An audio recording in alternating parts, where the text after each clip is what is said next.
Hello there, it's Tom here, and this is Gunnerkrigg Court, Chapter 49, The Torn Sea. And Magnolia is going to be here again, helping me through this chapter. Hello. And so for this one, this chapter is the end of the fifth book, and I wanted it to be a fairly long one, and sort of a season finale kind of ensemble event storyline to end off the book, and pull together a few elements of the story that I wanted to bring together here. And the setting for this chapter will mainly be on a cruise that the court has set up for the kids at the end of the year. And I wanted to set it here because on board a large ship like this is an environment that I particularly like myself. Have you ever been on a cruise? I've been on many boats, but I'm not sure if I'd count the boat trips as a cruise. When we were younger and we would travel to mainland Europe, we would either get a crossing ferry from Dover to Calais, which really only takes about an hour or less than that, or sometimes we'd go from Plymouth to Santander in Spain, which would take a couple of days, in which case we would have a little cabin and stay overnight and stuff, and I always really enjoyed that. There was something about being, I guess, on a huge metal ship traveling through the ocean at night was something that always really stuck with me, and I wanted to bring that back here into this chapter. And another thing I wanted to bring back into this chapter was Jack, who is a little bit older now, and he's in a different place in his life, and the second I introduced him with the slightest amount of scruff on his chin and a collared shirt, people were very ready to dislike him and say that he just looked like a jerk and how much everybody hated him, especially with this girl on his arm, who I designed specifically to seem kind of like an ineffectual kind of hot topic goth girl. Well, personally, I always really liked Jack, but would you say that you were trying to play with those expectations a little bit on purpose? I was kind of, yeah. Jack has been going through his own stuff since we've seen him last, and I wanted to present him as somebody who is a bit more comfortable in himself. Perhaps not outwardly so, but he seems a lot more confident and seems to have come to terms with the events in his life that might have caused him to change. I like how even Kat, who is generally a reasonable person, is being kind of judgy here. Well, yeah, since Kat is Annie's friend, she's always going to be on Annie's side. And really, as open-minded as Kat is, Jenny is kind of designed as the kind of girl that Kat might make fun of, a sort of kind of a try-hard scene girl that Kat can't help but find kind of amusing. But that was intentional at this point, since we don't really know anything about Jenny. So then we switch to a bit later, and we see Annie waiting in her cabin. And I wanted to draw a small room like this, since these tiny cabins are what I always enjoyed about going on the boat trips. I liked how sort of cozy and small they are, and very compact and very efficiently designed. I really like Pat's dress in this, and I remember you telling me that you wanted to give her kind of a sailor vibe sometimes. I wondered if you could talk a little bit about how you designed Path's look for this chapter. Yeah, well, actually, most of the characters in this chapter will have very vaguely sailor-themed outfits. So Kat has a blue and white striped shirt. Annie, actually, she has a little anchor on the front of her dress, kind of in the place where her necklace would be. But it's just a little hint to the sort of nautical theme of this chapter. And the small robots that accompany the kids on the trip are dressed as little deckhands here. It's all just be in keeping with the rest of the chapter. For Path, though, she tends to like wearing dresses that have these vintage collars to them and a very defined line to their cut, and that's just how I wanted to design Path's outfits in general. And so this sort of environment really is perfect for me to design more dresses for her. And another thing that this chapter let me do was get to spend some time drawing Lindsay in detail, which I really enjoyed doing here, just because she was a character design that I really enjoyed, and I knew that after this she wouldn't be in the chapter again, since it's the end of the school year. They'll be moving on to a new dorm after this. And then we see that Zimmy and Gemma are also along for the ride. The environment shots on the boat all came out really nice. Yeah, it was fun to just draw some scenes of the kids hanging out on the boat, and it was a useful way of showing the passage of time as well, setting up for this big dance that they're all going to be going to. And it was also a chance to give the cast a whole bunch of new outfits ready for the dance in the evening, and also to show that Annie is kind of a loser, really. She's not really very self-aware, so she thinks nothing of just heading to the dance without really assuming that she should have to go with anybody or think that it might not be appropriate to go with her friend and her date. It's kind of funny, too, that Path would just straight up say that to her. Yeah, I guess that's because Kat might know that it's not the sort of thing that Annie would think about, whereas Path is probably trying to drop a bit of a hint, but also asking in genuine concern if there might have been anyone that Annie would have wanted to go to the dance with. And so when we get to the dance, in this large panel here, I just do a sort of establishing shot of the interior of what is the dance hall. And then after that, you might notice that the backgrounds are more vaguely rendered rather than fully detailed. And I do things like this mainly as a time-saving mechanism, once I've established the shot in the beginning, I don't really need to spend all of my time on these pages drawing every detail in the background. I find that I can get away with just hinting at details in the background, but also trying to find an appealing way of using the color palette so that it's very obvious that everybody's still in the same area. I think it's interesting that Gamma seems sort of tentatively, wanting to reach out to other people, and it made me wonder if she weren't so attached to Zimmy, would she, want to make friends with other people or go on dates, or what would she be like? That's not really anything that she has ever considered or thought of, really, since if she wasn't with Zimmy, she'd be a very different person, and she probably wouldn't even be in the situation. So even though Gamma did want to come on the boat, and she does like to watch the people in the party, she's perfectly fine to be doing it from the sidelines and hiding behind a curtain away from anyone else who might see her. And then the storm rolls in, and as the robots say here, it is the dramatically appropriate time for the plot to move forward. And it turns out that we have a bunch of Seraph robots who are on board, and it seems like they've been planning something.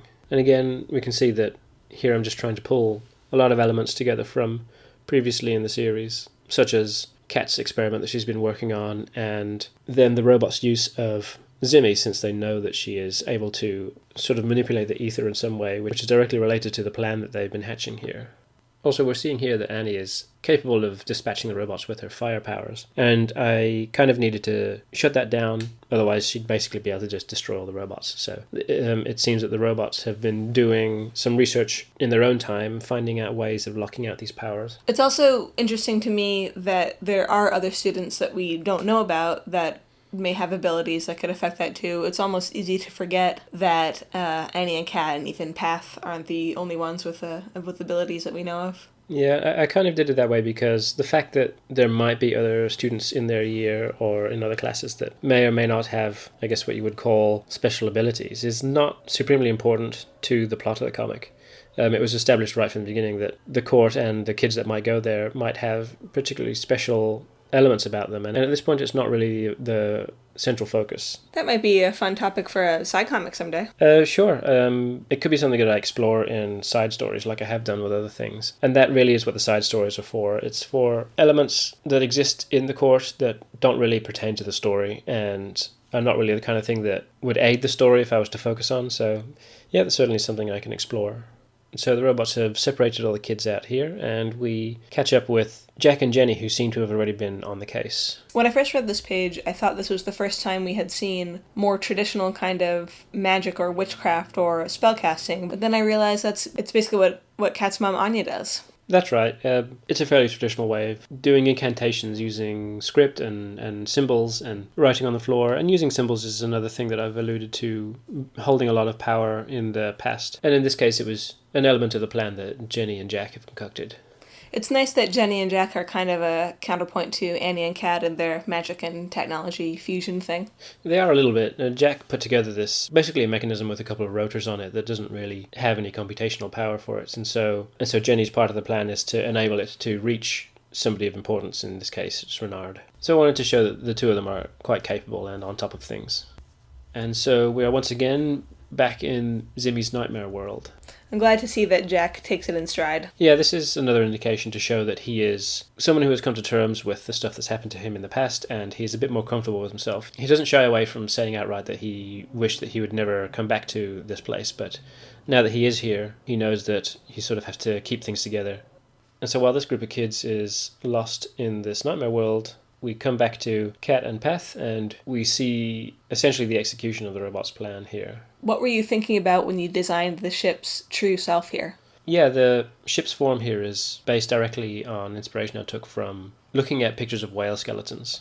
Since the ship's true self looks more like a whale, would Diego have made an original version of the ship, and would it look more like a whale? No, probably not. In this case, it's the way I would put it is the world that Zimmy creates here probably wouldn't follow that sort of logic very much, but it would be closer to say that this is how the ship would picture itself, as a large creature that lives on the ocean.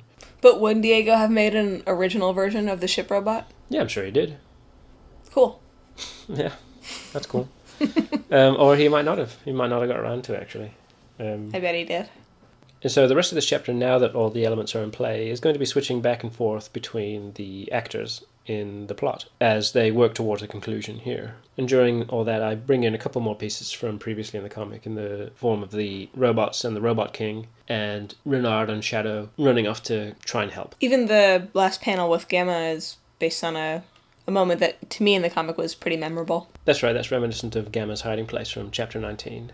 And we can see that Kat is getting a little too interested in what she's able to do here in this world, since she's been spending so much time working in her lab, working on this technology that will eventually be used for building robot bodies anyway. The freedom that she has here to manipulate things and create things just with the power of thought is sort of swept her up a little bit, and it's down to Path to start asking some questions of their robot captor here. So this is another example of creatures in Gunnerkrigg wanting to change their bodies in some way. That's right, and characters trying to change their physical form is kind of a long-running theme throughout the comic. And another long-running theme that is tied in here is when a character or a creature is trying to do something in order to make another person like them, to put it bluntly, and sometimes doing so in an uninformed way. So here, for example, the boat thinks that by having a new seafaring body that will make Lindsay like them. And there have been examples of other creatures doing that in the past. For example, Diego obviously being the most obvious example of doing something awful in the hopes of winning the favour of somebody that he has been fixated on. And even right back to Chapter 13, when Kat thought that she had to put makeup on to impress a boy who had already showed interest in her. So this chapter is kind of a combination of those two long-running themes. And so moving on, here come the cavalry. Renard and the robots have teamed up and have managed to come out to the middle of the ocean. I thought this transition worked out nicely. So all the elements have come together for a bit of a fight scene, and Renard is able to come in and help Annie with the ward that the robots have put on her. It's nice that Renard gets a bit of a spotlight in this chapter, because I think he comes across as pretty cool. Back to Path and Kat. And her asking too many questions has gotten the Seraph robots to interfere a little bit, and here we can see their design, again, is sort of a twisted version of how they see themselves. And now we can see from their point of view that the kids have gotten up to something and are actively fighting back against the situation that they've been placed in. And in order to help the kids rescue Zimmy and get her out of the way, Jenny here is running interference for them. And it was fun also here to draw Shadow being able to jump in and help as well. Well, the last time we saw him using those wing powers, he didn't seem quite so in control of it. Yeah, and here we see that he's really developed the ability to make wings and fly around, and he himself, along with Robot, have grown off-screen, I guess you could call it, or off-panel, and he's able to come and convey a message to Path. And so the kids are starting to put into motion their plan to end the situation they've been placed in. And in terms of the artwork, it was just fun to draw lots of crazy things happening in these panels and get to draw Path heroically running out and jumping into the water. And this comes to kind of possibly my favourite page in this chapter, this scene with Path here in the water with Lindsay down below. Normally when I've seen this sort of imagery, it's usually done in a way to invoke horror, really. The horror of the depths and the unseen and what might be lurking in the depths of the ocean. But here I wanted it to be almost a hopeful scene where tiny Path is up at the top and the rays of light are pointing down to this big unspeakable horror down below. But the readers already know that Lindsay is not a creature to be feared, and seeing her at the bottom of this picture is more of a sign of relief than abject terror. And so the ship is starting to change back, and the kids are being thrown back into the regular world, helped here by Lindsay smashing the skylight and letting the rain fall down, which basically puts an end to the distortions that Zimmy causes, and everything melds back into reality. Did you use kind of a red overlay on the colors? Because I noticed the colors suddenly got a lot warmer. I did, yeah. I think throughout the whole chapter, I used very subtle color overlays as a gradient on most of the panels, and I was using the same ones here that I did before they went to the Zimmy world, and I think in the Zimmy's Nightmare world I was using blue overlays there, sort of as a way to desaturate the colours, but then also differentiate the two very different scenes that they're in. And the different colour palettes really help establish the two different settings that the chapter takes place in. And this is another callback to earlier in the book, when during Kat's experiments of biomechanical parts, we've seen firsthand that the slightest amount of electricity, too much, is enough to destroy this very delicate material that Kat has created. So she uses a live wire from a lamp to destroy the body that she was forced to create here.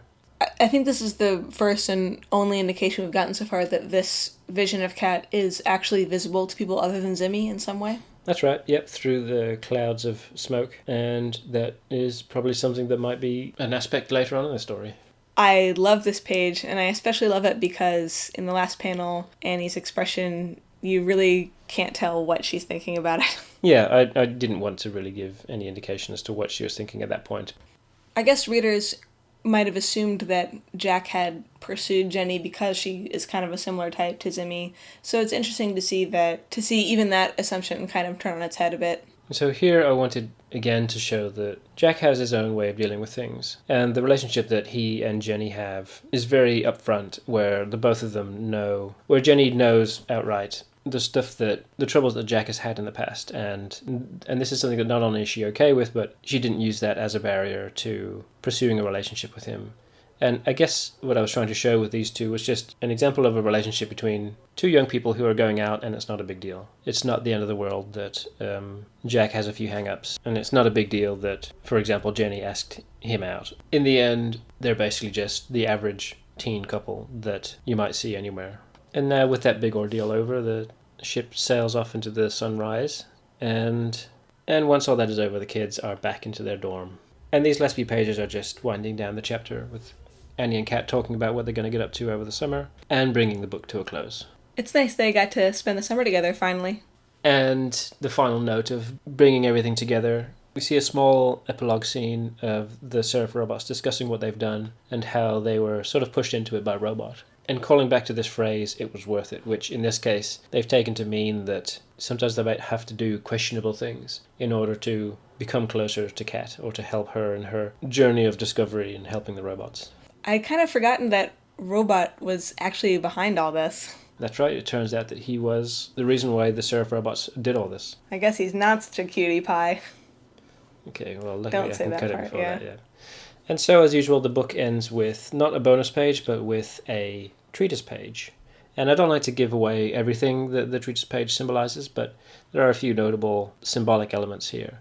For example, in the very foreground, not only do we see the green-haired fairy in the leaves looking at Annie, but on the opposite side of that, we see roots that have weaved their way through the bricks of the court, which is something that is foreshadowing to stuff that will happen later on in the story. And in the background of the right-hand side, behind Annie and behind Esengrin, we can see the shadow of a man extending in from the right-hand side of the page. And in the front, we see a few elements like Mort's helmet and a little doll that represents Hetty. And just behind Kat there, we can see the silhouette of a robot with his arms open wide to a sea of other robots that are facing Kat. With all that, that is the end of that book and this chapter. And come back again for chapter 50, Totem. Bye!